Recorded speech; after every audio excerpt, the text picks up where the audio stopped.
I was abandoned at my own wedding. She picked a superior match. My groomsman sneered while relaying the update.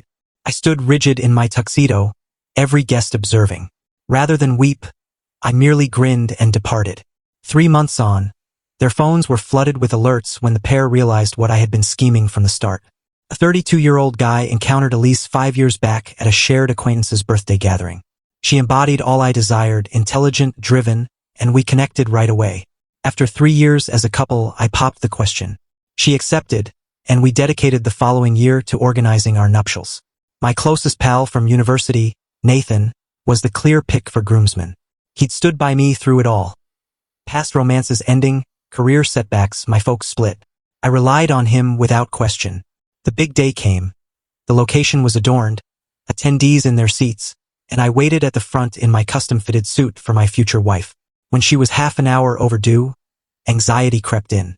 At 45 minutes, my gut twisted. Then Nathan entered via the side entrance. His expression was blank as he neared me. She's not showing up, he stated bluntly. She discovered a better option. The venue fell hushed, 180 sets of eyes fixed on me, anticipating my response. Period. What exactly do you mean? I inquired, my tone hardly audible. She's mine now, Nathan grinned smugly. Has been for months. We didn't intend to wound you, but he shrugged casually, as if it were trivial. You understand how situations unfold. My groomsmen, my bride-to-be united. I sensed my pulse racing, yet something odd occurred. Rather than collapse, a strange serenity enveloped me. I glanced at Nathan, then at our circle of loved ones and relatives, then returned to Nathan. All right, I murmured softly, nodding. Noted. I faced the crowd, mustered a grin, and announced, appreciate everyone attending, but no ceremony will occur today. Feel free to savor the meals and beverages. Then I exited. My device lit up instantly. My sibling phoning, my folks, Elise's folks, acquaintances. I powered it down. I drove to a motel, registered, and perched on the bed's edge, gazing at the blank surface. I didn't shed tears, didn't yell, just remained there, pondering. Nathan had served as my co-founder in our software venture for the past 4 years. We funded it from our own pockets, logged 80-hour weeks, and at last landed a significant buyout proposal merely 3 months prior. The documents were set to be completed the upcoming week. Elise was fully aware of the details. The buyout would render us both wealthy. As I lingered in that motel room, it dawned on me that the betrayal wasn't solely romantic. This was deliberate, and right then I resolved. If they aimed to manipulate, I'd demonstrate the proper method. Update. A fortnight later. Firstly, gratitude for the overwhelming encouragement. Never anticipated my sharing to gain such traction. Reviewing your feedback aided immensely. These past 2 weeks have proven eventful. I've been residing with my sibling while handling matters. Elise removed the bulk of her belongings from our residence during my absence. She placed her key on the kitchen surface with a message stating, regretful for how it unfolded. Wish someday you can pardon us both. Pardon them? Nathan messaged about discussing the enterprise circumstances maturely. I viewed his notes but stayed silent. He's rung 17 times.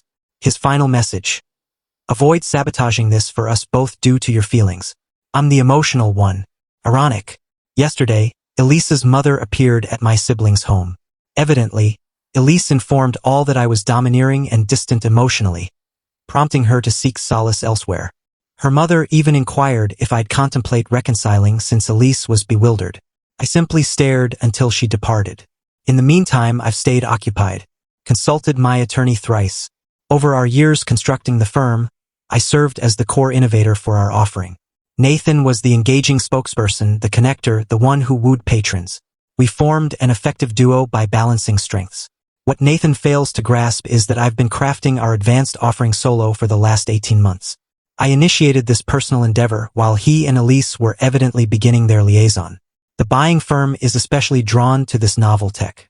It's the primary driver for the elevated worth, and I possess comprehensive records indicating I'm the exclusive developer, having labored on it evenings and weekends apart from firm hours.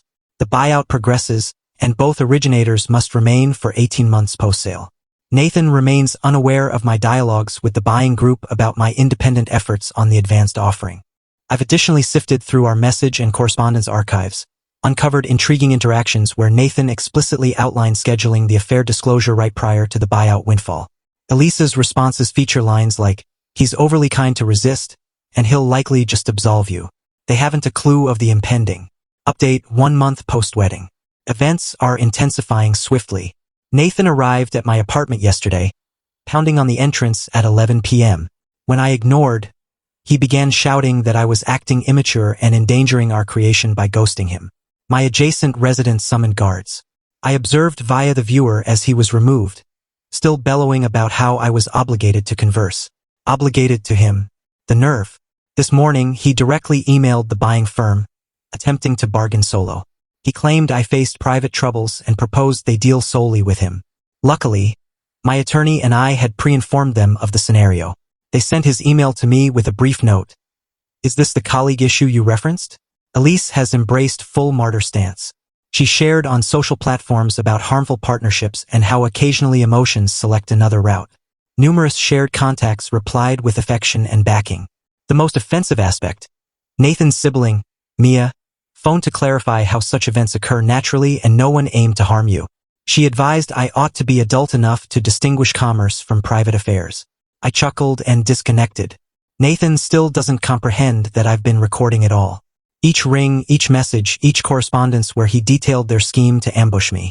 And as of yesterday, I've completed all records verifying my exclusive rights to the advanced offering comprising 70% of our firm's worth. The buyout session is in 2 days. Nathan believes we're both present to endorse the ultimate documents. He hasn't realized I've conducted my separate session with them. Update. 3 months after the wedding. It's been an intense 3 months.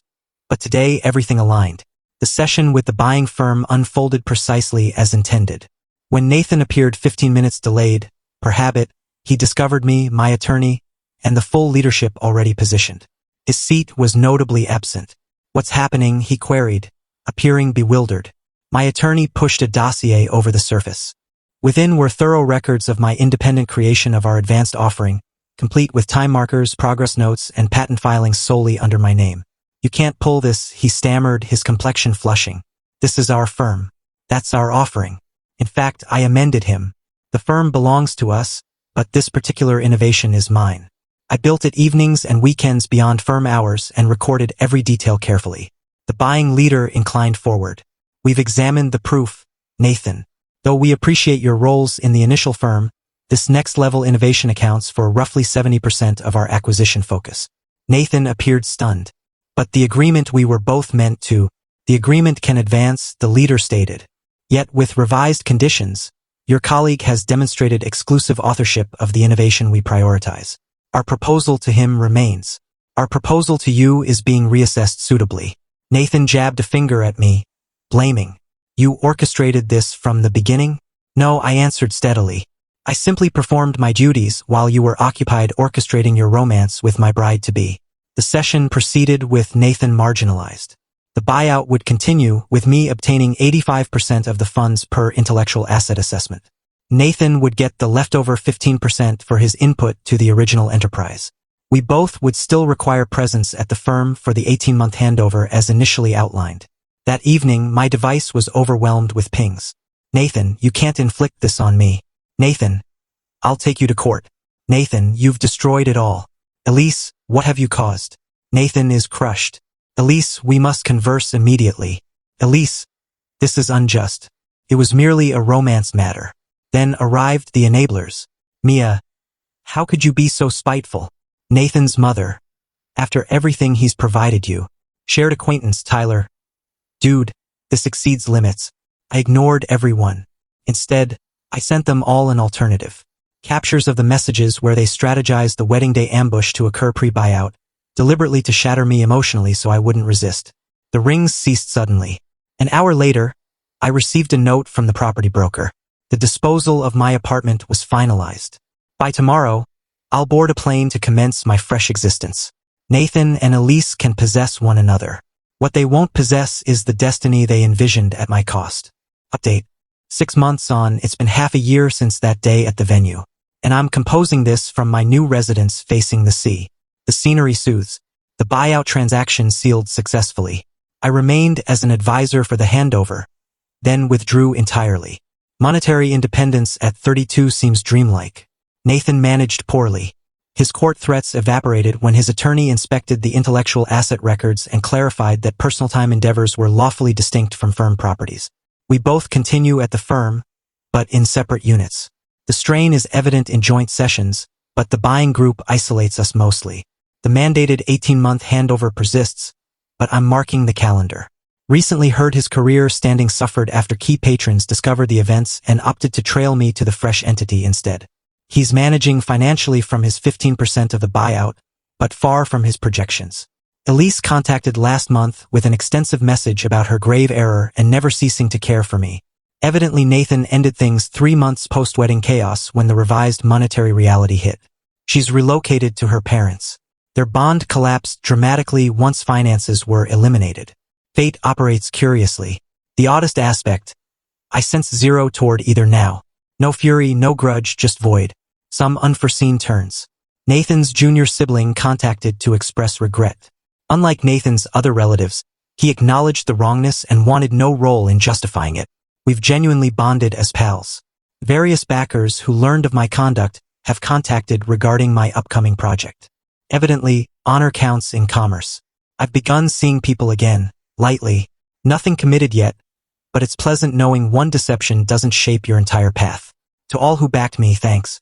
The guidance to remain composed, record all, and allow outcomes to unfold organically was perfect. For those facing akin trials, occasionally the finest retribution isn't a theatrical clash, but permitting individuals to encounter the inherent results of their deeds while you advance to superior horizons. I won't update further. This phase is sealed. Unexpected update 1 year on. I hadn't intended to share again, but yesterday's event seemed to offer resolution for those tracking my tale. I returned to my origin town for a pal's nuptials. Yes, ironic. When I encountered Nathan's mother at the hotel lounge, I attempted to exit without interaction, but she neared. You demolished my boy's existence, she declared, audibly for others nearby to catch. I inhaled deeply. Your boy selected his path. So did I. You laundered it all due to you, she persisted, tone escalating. His enterprise, his standing, his partnership. Onlookers gawked now. I maintained composure. Your boy bedded my bride-to-be, schemed to disgrace me at my ceremony, and attempted to exclude me from my firm. What precisely did you anticipate? Her complexion deepened, differed. Elise pursued him. He aimed to ease you down softly. I laughed unavoidably. By announcing she selected a superior in front of our kin and companions. That was soft. Well, you needn't have crippled him monetarily, she pressed. That was malicious. No, I stated.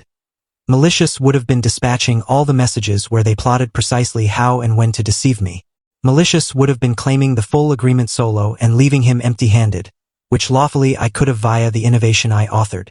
What I executed was safeguard my creation while permitting him something. She offered no retort. As I departed, she shouted behind. He's still battling to recover, you know? Satisfied now? I paused and faced her. I'm neither pleased nor upset about Nathan's state. I simply am indifferent now. That's the divide between retribution and fairness. Retribution devours you. Fairness liberates you. I left and relished the weekend remainder. This is genuinely my last update. I've advanced fully, constructing a new enterprise, seeing someone amazing, and gazing ahead instead of behind. Existence post-deception isn't about equaling scores. It's about gaining liberty. That liberty values every cent.